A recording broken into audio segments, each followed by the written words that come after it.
संत शिरोमणि आचार्य गुरुवर श्री विद्यासागर जी महाराज की जय। नवाचार्य श्री समय सागर जी महाराज की जय। अरहम योग प्रणेता पूज्य गुरुवर श्री प्रणम्य सागर जी महाराज की जय। ओम अरहम नमः। स्वाध्याय प्रेमी बंधुओं, आप सभी का आचार्य उमा स्वामी द्वारा विरचित गागर में सागर भरने वाले अनोखे ग्रंथ श्री तत्वार्थ सूत्र ग्रंथराज जी के स्वाध्याय में स्वागत है। 7 तत्वों और रत्नत्रय से गूंथे इन अनुपम सूत्रों में अब हम आ गए हैं जीव तत्व के लिए सम्यक चारित्र रूप अपनाने योग्य संवर और निजरा तत्व में। नौ तत्वों को ही आचार्य ने उपादेय अर्थात ग्रहण करने योग्य बताया है। और अब हम अपने अतिशय पुण्य फल से इस उपादेय विज्ञान अध्याय 9 के स्वाध्याय में जिनेंद्र भगवान द्वारा बताए गए वास्तविक मोक्ष मार्ग अर्थात दिगंबर साधु की चर्या को जानेंगे। जो नए स्वाध्याय प्रेमी अब हमारे साथ जुड़ रहे हैं, वह पुराने स्वाध्याय के छूटने का विकल्प न करें। निश्चिंत भाव से स्वाध्याय करें। मुनिश्री की सरस सरल वाणी में उन्हें यह जटिल विषय भी बड़ी आसानी से समझ में आ जाएगा। स्वाध्याय प्रारंभ करने से पहले हम अध्याय 9 का सूत्र पाठ कर लेते हैं ताकि हम इन्हें कंठस्थ कर सकें। यदि आपने पिछले अध्यायों की मौखिक सूत्र पाठ परीक्षा नहीं दी है तो भी आपको यह पाठ अवश्य करना चाहिए और इन्हें कंठस्थ करने का प्रयास करना चाहिए। मोक्ष मार्गस्य नेतारं भेत्तारं कर्म भूव्रतां ज्ञातारं विश्वतत्त्वानां वन्दे तद्गुणलब्धये। आश्रम निरोधः संवरः स गुप्ति समिति धर्मानुप्रेक्षा परिसहजय चारित्रहि तपसा निर्जराच सम्यग् योग निग्रहो गुप्तिः ईर्याभाषैषणादान निक्षेपोत्सर्गा समितयः उत्तमः क्षमा मार्दवार्जव शौच सत्य संयम तपस्त्यागा किंचन्य ब्रह्मचर्याणि धर्मः अनित्या शरण संसारैकत्वा न्यत्वा शुच्यास्रव संवर निर्जरा लोक बोधि दुर्लभ धर्म स्वाख्या तत्वानुचिंतन मनुप्रेक्षाः मार्गाच्यवन निर्जरार्थम परिषोडव्याः परीशः क्षुत पिपासा शीतोष्ण दंश मशक नाग्न्यारति स्त्रीचर्या निषद्या शय्या क्रोश वध याचना लाभ रोग तृण स्पर्श मल सत्कार पुरस्कार प्रज्ञा ज्ञाना दर्शनानि सूक्ष्म सांपराय छदमस्त वीतरागयोश चतुर्दश एकादश जिने बादर सांपराये सर्वे ज्ञानावरणे प्रज्ञा ज्ञाने दर्शन मोहांतराययो रदर्शना लाभौ चारित्र मोहे नाग्न्यारति स्त्री निसद्या क्रोश याचना सत्कार पुरस्काराः वेदनीये शेषाः एकादयो भाज्या युगपदे कस्मिन्नई कौन विंशतेः सामायिकच्छेदोपस्थापना परिहार विशुद्धि सूक्ष्म सांपराय यथाख्यात मिति चारित्रम् अनुशनाव मौदर्य वृत्ति परिसंख्यान रस परित्याग विविक्त शय्यासन कायक क्लेशा वायम तपः प्रायश्चित्त विनय वैयावृत्त स्वाध्याय व्युत्सर्ग ध्यानान्युत्तरम नव चतुर्दश पंच द्विभेदा यथाक्रमं प्राक ध्यानात् आलोचना प्रतिक्रमण तदुभय विवेक व्युत्सर्ग तपश्छेद परिहारोपस्थापनाः ज्ञान दर्शन चारित्रोपचाराः आचार्योपाध्याय तपस्वी शैक्ष ग्लान गण कुल संग साधु मनोज्ञानाम् वाचना पृच्छनानुप्रेक्षाम्नाय धर्मोपदेशाः बाह्याभ्यन्तरोपद्यो उत्तम सहननस्यैकाग्रचिन्ता निरोधो ध्यान मान्तर मुहूर्तात् आर्त रौद्र धर्म्य शुक्लानि परे मोक्ष हेतु आर्त ममनोज्ञस्य संप्रयोगे तद विप्रयोगाय स्मृति समन्वाहारः विपरीतं मनोज्ञस्य वेदनायाश्च निदानं च तदविरत देश विरत प्रमत्त संयतानाम् हिंसा नृतस्तेय विषय संरक्षणेभ्यो रौद्रमविरत देश विरतयोः आज्ञापाय विपाक संस्थान विचयाय धर्म्यम् शुक्ले चाद्ये पूर्वविदः परे केवलिनः पृथक्त्वैकत्व वितर्क सूक्ष्म क्रिया प्रतिपाति विपरीत क्रिया निवर्तीनि त्रिएक योग काय योगा योगानाम एकाश्रये सवितर्क विचारे पूर्वे अविचारम द्वितीयम् वितर्कः श्रुतम् विचारोर्थ व्यंजन योग संक्रांति सम्यक दृष्टि श्रावक वीरतानंत वियोजक दर्शनमो छपकोप समकोप शांतमो छपक क्षीण मोहजना क्रमशो संख्ये गुण निर्जराः पुलाक बकुश कुशील निर्ग्रंथ स्नातकाः निर्ग्रंथाः संयम श्रुत प्रतिसेवना तीर्थ लिंग लेश्योपपाद स्थान विकल्पतः साध्याः इति तत्वार सूत्रे नवमोऽध्याय। पूज्य मुनि श्री कहते हैं कि सिर्फ सूत्र के पाठन से ही हमारी विशुद्धि कई गुना बढ़ जाती है। तो आइए अब हम चलते हैं उपादेय विज्ञान की कक्षा की ओर। मोक्षमार्गस्य नेतारं भेत्तारं कर्मभूव्रतां ज्ञातारं विश्वतत्त्वानां वन्दे तद्गुणलब्धये।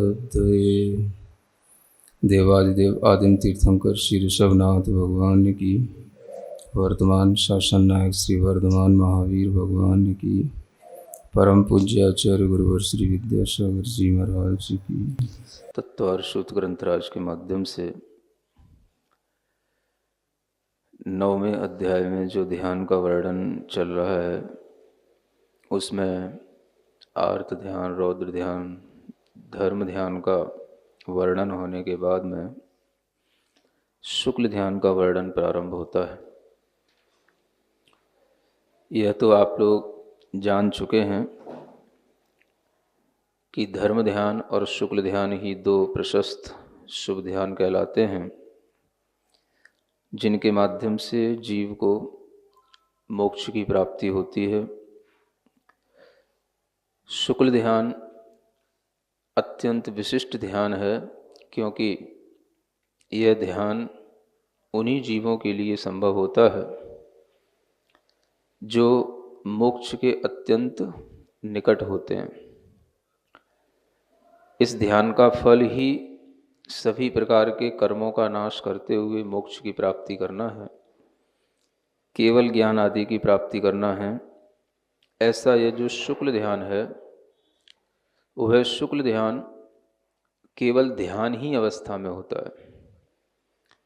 अन्य ध्यान तो ध्यान अवस्था में भी हो सकते हैं और ध्यान के बिना जो हमारी प्रवृत्ति की अवस्थाएं रहती हैं उनमें भी होते हैं। लेकिन जो शुक्ल ध्यान है वो सिर्फ ध्यान की ही अवस्था में होता है, यानी शुक्ल ध्यान में किसी भी जीव की प्रवृत्ति नहीं होती है। धर्म ध्यान में तो आप ध्यान करते करते भी आपका धर्म ध्यान बना रह सकता है और प्रवृत्ति करते हुए भी आपका धर्म ध्यान बना रह सकता है। तो धर्म ध्यान में तो आप प्रवृत्ति कर सकते हैं, धर्म ध्यान में आप बहुत सारे क्रियाकलाप कर सकते हैं, अपने शरीर के साथ में गमन आगमन अन्य जो भी व्यवहारिक क्रिया हैं वो भी धर्म ध्यान के साथ में कर सकते हैं। लेकिन शुक्ल ध्यान में ऐसा कुछ भी संभव नहीं है। इसलिए सभी आचार्यों ने धर्म ध्यान को श्रेणी से पहले माना है, और जो श्रेणी में जो होने वाला ध्यान है उसे धर्म ध्यान न कह करके उसे शुक्ल ध्यान कहा है। श्रेणी ये शब्द आप लोगों के लिए परिचित तो होगा ही। श्रेणी माने होता है वैसे तो सीढ़ियाँ जिन पर चढ़ करके हम केवल ज्ञान की प्राप्ति करें, मोक्ष की प्राप्ति करें।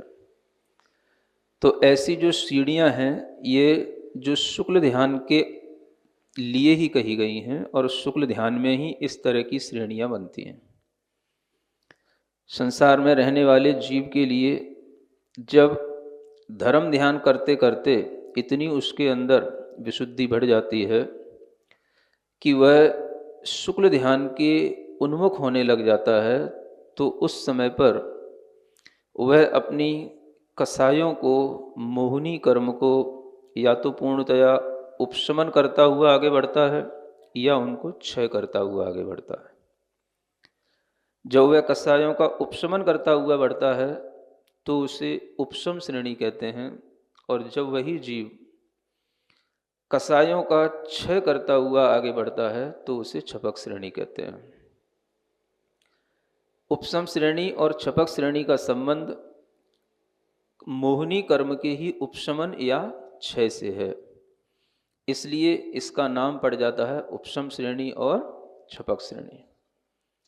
तो मोहिनी कर्म की प्रकृतियों का ही उपशमन होते चले जाना, उपशमन माने उनका दबते चले जाना, क्षय नहीं होना, केवल वह आत्मा में दब रही हैं, उनका प्रभाव नहीं होगा, लेकिन वो आत्मा में अपनी सत्ता को अभी छोड़े नहीं, उसको कहते हैं उपशमन की प्रक्रिया। तो जिस ध्यान के माध्यम से इस तरह की उपशमन की प्रक्रिया सभी मोहिनी कर्म के साथ में हो जाती है और पूरा का पूरा मोहिनी कर्म अपने अस्तित्व में रहते हुए भी बिल्कुल उपशांत हो जाता है, तो उसी को उपशम श्रेणी की प्रक्रिया कही जाती है। और जब वह मोहिनी कर्म निरंतर सत्ता से भी आत्मा से अपने अस्तित्व का क्षय करते हुए, नष्ट करते हुए, अपने को अलग करते हुए जब होता है, तो उसी प्रक्रिया को क्षपक श्रेणी की प्रक्रिया कहा जाता है। दोनों प्रक्रियाएं एक साथ नहीं हो सकती, अलग अलग समयों पर अलग अलग ये प्रक्रियाएं होती हैं। उपशम श्रेणी पर चढ़ने वाले जीव के लिए उपशम श्रेणी से उतरना भी होता है, क्योंकि उपशम श्रेणी का अंतिम पड़ाव 11वां गुण स्थान ही होता है। श्रेणियां प्रारंभ होती हैं 8वें गुण स्थान से, 8वां, 9वां, 10वां, 11वां, 12वां, ये श्रेणी के गुण स्थान हैं। और इन गुण स्थानों में जो 8वां, 9वां, 10वां और 11वां, ये 11वें गुण स्थान तक की अगर किसी की यात्रा होती है तो वह उपशम श्रेणी पर आरोहण करने वाला जीव कहलाता है। और अगर उसके लिए 8वां, 9वां, 10वां और 11वां छोड़ करके डायरेक्ट 12वां इस तरीके का गुण स्थान बनता है तो वह क्षपक श्रेणी की यात्रा कहलाती है। तो जीव या तो उपशम श्रेणी के माध्यम से आगे बढ़ता है या क्षपक श्रेणी के माध्यम से आगे बढ़ता है। ध्यान में ये कोई भी प्रक्रियाएं बुद्धिपूर्वक नहीं होती हैं, ये आत्मा की अपनी ध्यान की प्रक्रियाएं हैं। उस ध्यान में शुक्ल ध्यान के माध्यम से भी कर्मों का उपशमन भी हो सकता है, कर्मों का क्षय भी हो सकता है। उपशमन करता हुआ जाता है तो वह 11वें गुण स्थान तक सभी कर्मों का उपशमन करने के बाद में वह उससे आगे कुछ नहीं कर सकता, तो उसे वापस लौटना होता है। उसी को कुछ लोग कहते हैं 11वें गुण स्थान से जीव गिरा, है ना। ऐसा लगता है जैसे कोई बहुत बड़ी उसने गलती कर ली हो, या बहुत कोई पहाड़ उसके ऊपर गिर गया हो, या वो पहाड़ से गिर गया हो, है ना। तो ये भाषा है लोगों की बोलने की, 11वें गुण स्थान से जीव गिर करके, है ना, निचले गुण स्थान में आ गया, ये हो गया, वो हो गया। तो ये समझ लें पहले कि ये तो सिर्फ भावों का जो हमारा उठाव है, विशुद्धि का जो बढ़ाव है, उस बढ़ाव में हम अगर उस लाइन पर चले गए जिसमें विशुद्धि तो बढ़ रही है लेकिन कर्मों का केवल उपशमन हो रहा है, तो उस उपशमन से काम बनना नहीं है, क्योंकि कर्मों का क्षय जब तक नहीं होगा तब तक केवल ज्ञान नहीं होगा। तो उस जीव ने जिसने उपशम श्रेणी पर अपने इन गुणस्थानों के माध्यम से विशुद्धि बढ़ाई है, उसे वापस लौट करके आना होता है और वह फिर से 8वें आदि गुणस्थानों में फिर से आरोहण करेगा। जब वो 11वें गुणस्थान से नीचे फिर से आएगा तो वह 8वें गुणस्थान से भी नीचे 7वें गुणस्थान में आने के बाद में फिर से 8वें गुणस्थान में फिर उसके लिए कभी इस तरीके का भाव बनेगा तो फिर वो क्षपक श्रेणी पर भी आरोहण करेगा। इतना विशेष ध्यान रखना चाहिए कि उपशम श्रेणी वाला जीव तो क्षपक श्रेणी पर चढ़ सकता है, लेकिन क्षपक श्रेणी वाला जीव कभी भी उपशम श्रेणी पर फिर चढ़ने के लिए उसे कोई अवसर इसलिए नहीं मिलता क्योंकि क्षपक श्रेणी पर जो जीव एक बार चढ़ता है उसे लौटना नहीं होता। क्षपक श्रेणी वाले जीव को नियम से केवल ज्ञान की प्राप्ति होती है, किंतु उपशम श्रेणी वाले जीव को न केवल ज्ञान की प्राप्ति होती है, न उसे मोक्ष होता है, उसे 11वें गुण स्थान से वापस लौटना होता है। फिर भी उसका यह पुरुषार्थ जो उसने किया ध्यान के माध्यम से, और उस ध्यान के माध्यम से जिसके अंदर इतने मोहिनी कर्मों का जो सत्ता है उस सब का उसने उपशमन किया। थोड़ी देर के बंद नहीं हो सकते? मोहिनी कर्म का जो उसने उपशमन किया, उस उपशमन की प्रक्रिया में उसने जो अपनी विशुद्धि बढ़ाई, उस विशुद्धि के माध्यम से जो उसने शुक्ल ध्यान की अपने अंदर एक बहुत बड़ी एक शक्ति पैदा की है। ये शक्ति छोटी नहीं होती है, ये बहुत बड़ी शक्ति होती है। कहने वाले लोग बड़ी जल्दी कह देते हैं 11वें गुण स्थान से जीव गिर करके 4थे गुण स्थान में आ जाता है, मर जाता है, 7वें गुण स्थान हो जाता है। ये ऐसा लगता है जैसे आपको किसी चीज़ का कोई महत्व ही नहीं मालूम है ना। 4 लाइनें आप सिद्धांतों की पढ़ लेते हो या ग्रंथ से कुछ सुन लेते हो या पढ़ लेते हो और कुछ भी कहने लग जाते हो। ये सोचना है कि जो जीव एक बार भी उपशम श्रेणी पर चढ़ गया है उसके लिए भी नियम से मोक्ष अवश्य ही होता है, क्योंकि वह जीव जो शुक्ल ध्यान कर चुका है उससे दोबारा शुक्ल ध्यान करने में बहुत आसानी होती है। तो ये तो प्रक्रिया है और इस प्रक्रिया में कोई भी बुद्धिपूर्वक कुछ नहीं होता है। ये तो ऐसा तो हम तब कहें जब कोई जीव कोई बुद्धिपूर्वक कुछ कर रहा हो, वहाँ तो बुद्धि क्या चलती है। ध्यान में तो किसको क्या पता कि मैं कहाँ पर ध्यान कर रहा हूँ, क्या ध्यान कर रहा हूँ और उस ध्यान में क्या हो रहा है और कैसे हम ध्यान में हमारी विशुद्धि बढ़ती चली जा रही है। तो ये सब चीज़ें हमारे ज्ञान की नहीं होती हैं, केवल ज्ञान की चीज़ें हैं। जो हमारी यात्रा है ध्यान की, विशुद्धि की, गुण स्थानों की वृद्धि की, वो हमें जो केवल ज्ञानियों ने बताई है उससे हमें देख करके समझना चाहिए कि हाँ ऐसा भी होता है। उसके लिए हमें ऐसा अपमानजनक तरीके से बात नहीं करनी चाहिए कि जो लोग बहुत सारे लोगों को मैं जो कुछ भी नहीं जानते हैं है ना, थोड़ा सा सिद्धांत पढ़ के बड़े अपमानजनक तरीके से बात करते हैं। सीधा किसी को कुछ नॉलेज हो या ना हो, एक प्रश्न सबको आता है, महाराज 11वें गुण स्थान से जीव क्यों गिर जाता है? 11वें गुण स्थान से जीव गिर करके फिर कहाँ जाता है? 11वें गुण स्थान में गिरे हुए जीव का मरण क्यों होता है? तो इस तरीके की बातें आपकी जिज्ञासा के समाधान के लिए हो रही हैं या आपके अंदर कोई उस वास्तव में उस तरीके की कोई जिज्ञासा है, ये मुझे समझ नहीं आता है ना। आपको समझना चाहिए कि ये बहुत बड़ी प्रक्रिया है। शुक्ल ध्यान प्राप्त करना यानी ध्यान की उस प्रक्रिया में उतरना जहाँ पर अपूर्व करण, अनुवृत्ति करण, ये सब करण उसके अंदर के जो मोहिनी कर्म के 21 प्रकृतियां, 28 में से 7 प्रकृतियों की तो बात इसलिए नहीं कर रहे क्योंकि वो सम्यक्त से संबंध रखती हैं, किंतु जो चारित्र मोहिनी कर्म की 21 प्रकृतियां होती हैं उन 21 प्रकृतियों का उपशमन करने का उसे सौभाग्य मिलता है उस शुक्ल ध्यान के माध्यम से। तो शुक्ल ध्यान किनको होता है, शुक्ल ध्यान में क्या होता है, इसकी भूमिका पहले आप जान लें, तब हम सूत्र पढ़ने को बैठेंगे। तो आपके मन में पहले आना चाहिए कि धर्म ध्यान से बहुत बड़ी चीज है। धर्म ध्यान तो सिर्फ 7वें गुण स्थान तक किसी भी अवस्था में हो सकता है, निर्विकल्प भी हो सकता है, सविकल्प भी हो सकता है, प्रवृत्ति में भी हो सकता है, निवृत्ति में भी हो सकता है, लेकिन शुक्ल ध्यान तो सिर्फ और सिर्फ ध्यान अवस्था में ही होता है। तो उस ध्यान में वो योगी क्या करता है, ध्यानी क्या करता है, ये तो हमको किसी को पता नहीं होता। अगर जिनवाणी के माध्यम से कुछ ना पता पड़े तो हमें कौन बताने वाला।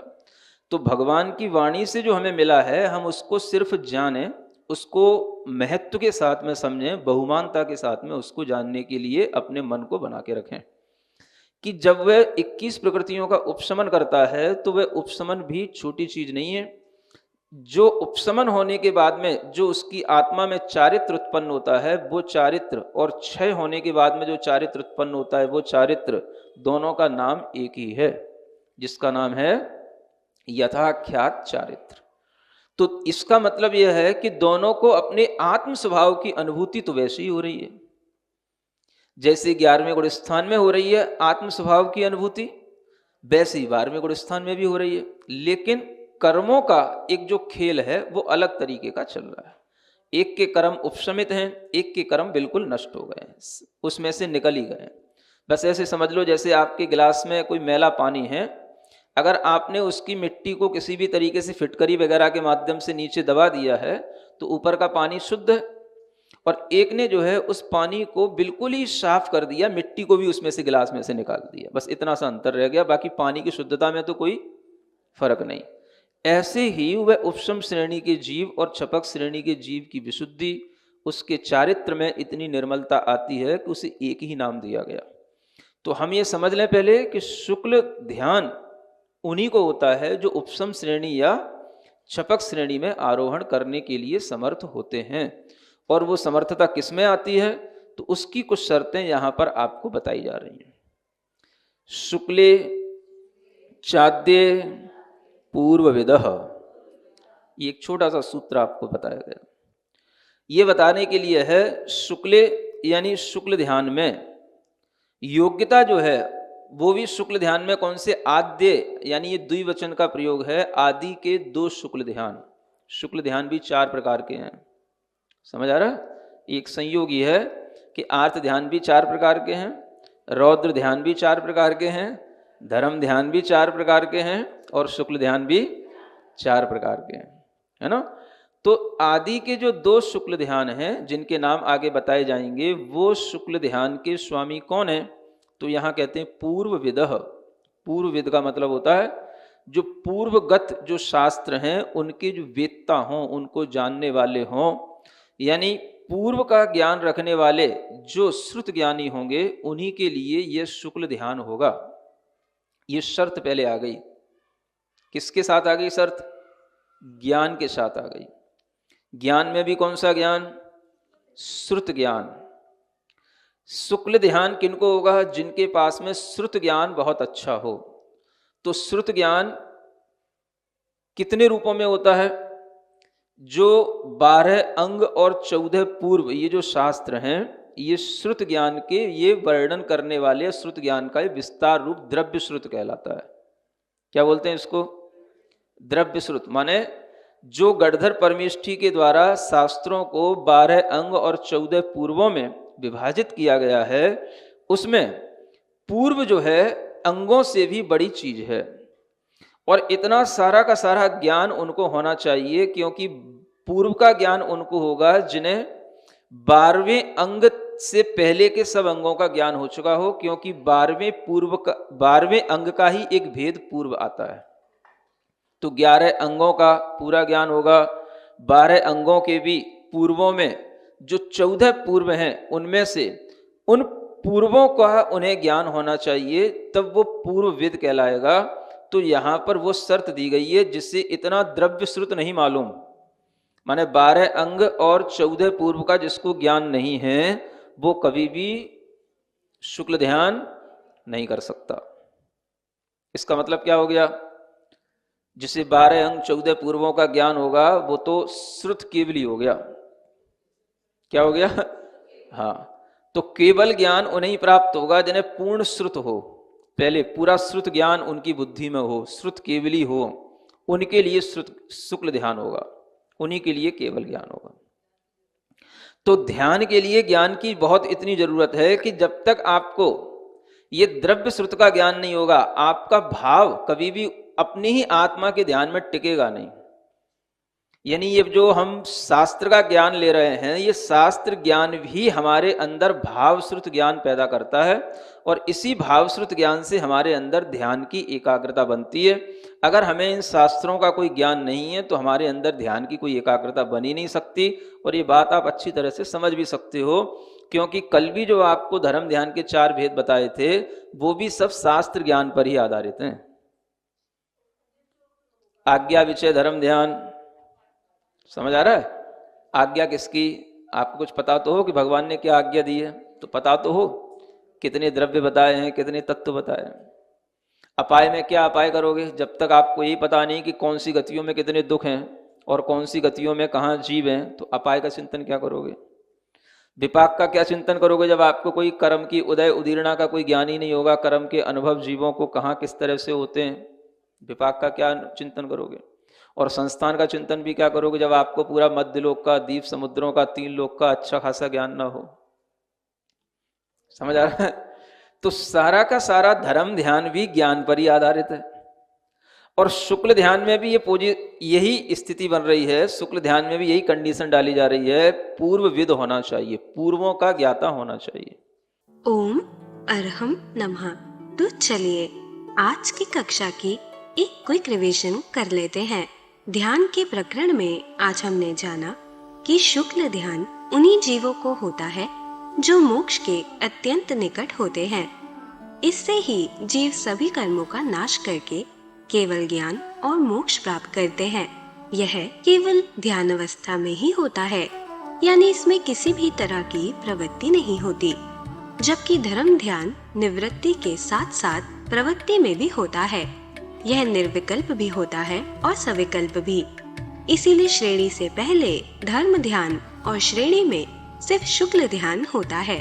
श्रेणी मतलब सीढ़ियां जिन पर चढ़कर जीव केवल ज्ञान और मोक्ष प्राप्त करते हैं। धर्म ध्यान से विशुद्धि बढ़ाते बढ़ाते जीव कषायों को, मोहनीय कर्मों को पूर्णतया उपशमित करते हुए उपशम श्रेणी चढ़ता है, और जब वह उनका क्षय करता है तब छपक श्रेणी चढ़ता है।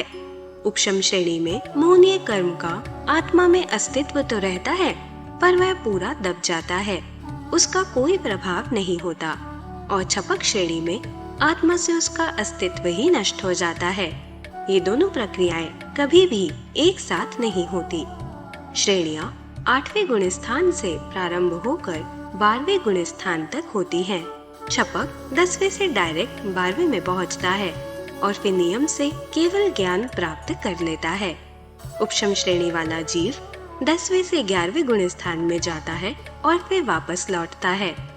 श्रेणी चढ़ने का महत्व नहीं पता होने के कारण लोग वापस लौटने को अपमानजनक तरीके से बोलते हैं कि जीव 11वें से गिर गया, 4थे में आ गया, जैसे उसने बहुत बड़ी गलती कर दी हो।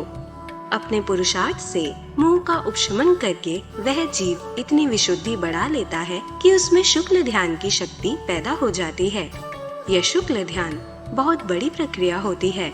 जो एक बार शुक्ल ध्यान कर लेता है उसे दोबारा शुक्ल ध्यान करने में बहुत आसानी होती है। वह नियम से मोक्ष जाएगा। बिना कर्म के क्षय के केवल ज्ञान नहीं होता, इसीलिए उसे वापस आना होता है। जब वह कर्मों का क्षय करेगा तो छपक श्रेणी चढ़कर मोक्ष पहुंच जाएगा। ध्यान में प्रक्रियाएं बुद्धि पूर्वक नहीं होती। मैं कहाँ क्या ध्यान कर रहा हूँ, उस ध्यान में क्या हो रहा है, हमारी विशुद्धि कैसी बढ़ती जा रही है, ये सब चीजें हम भगवान की वाणी से ही जान सकते हैं, अपने ज्ञान से नहीं। शुक्ल ध्यान यानी ध्यान की उस प्रक्रिया में उतरना जहाँ पर अपूर्वकरण, अनवृत्तिकरण जैसे करण परिणामों से वह चारित्र मोहनीय की 21 प्रकृतियों को दबा देता है। उपशमन से भी आत्मा में वही यथाख्यात चारित्र पैदा होता है जो क्षय से होता है। दोनों को आत्म स्वभाव की समान अनुभूति होती है, बस कर्मों का खेल अलग तरह से चल रहा होता है। जैसे फिटकरी आदि डालकर मिट्टी को नीचे दबाकर शुद्ध किए पानी और मिट्टी को गिलास से बिल्कुल अलग करके शुद्ध किए पानी की शुद्धता में कोई फर्क नहीं होता, ऐसे ही उपशम श्रेणी और छपक श्रेणी की जीव की विशुद्धि, उनके चारित्र की निर्मलता एक ही होती है।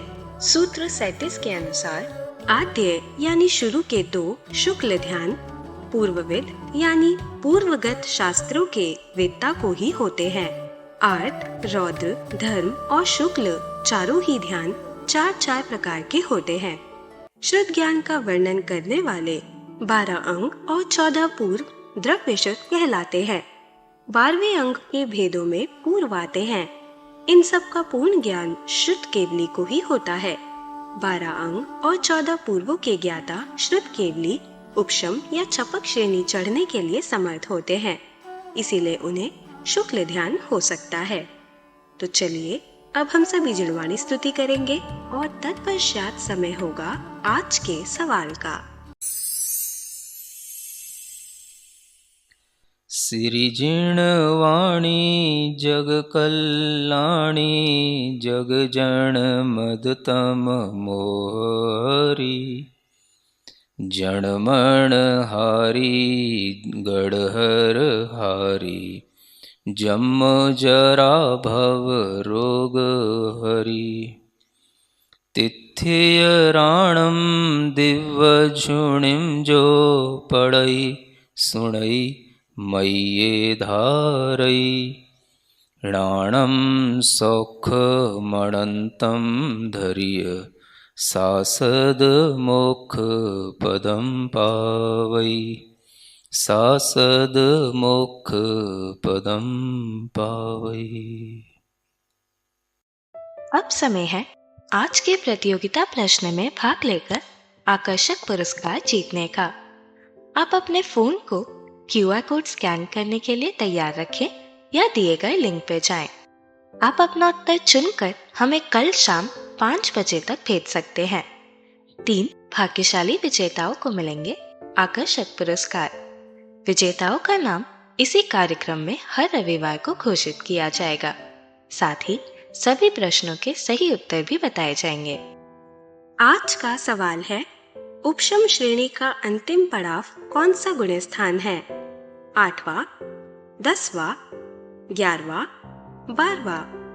अध्याय 9 की कक्षा 52 के आज के सवाल का सही उत्तर है आकृति। अगर आप किसी कारणवश कोड को स्कैन ना कर पाए हों तो आप क्लास की वेबसाइट पर जाकर भी उन्हें अटेम्प्ट कर सकते हैं। इस लिंक पर जाएं या QR कोड को स्कैन करें। धन्य है हमारा पुण्य जो मुनिश्री ने हमें उपादेय विज्ञान जैसे कठिन विषय को इतनी सरलता से समझाया, जिससे हम पंच परमेष्टि में आसीन आचार्य, उपाध्याय और साधु परमेष्टि के मूल गुणों और चर्या संबंधी भ्रांतियों को दूर करके श्रावक धर्म को निभा पाए और सच्चे गुरु के प्रति समर्पित हो पाए। और यह ज्ञान आप अपने परिवार, मित्र, समाज के लोगों को इस स्वाध्याय से जोड़कर उन तक दे सकते हैं। आप सिर्फ उन्हें हमारी वेबसाइट ttv.arham.yoga शेयर करें और उन्हें यह सभी क्लासेस मिल जाएंगी। अभ्यास प्रश्न करके आप अपने ज्ञान को प्रगाढ़ करने का मौका और आज के सवाल में पुरस्कार जीतने का मौका भी पा सकते हैं। तो आज ही अपने बच्चों, मित्रगणों और परिवारजनों को इससे जोड़ें और अपना और उनका पुण्य बढ़ाएं। ओम अरहम नमः।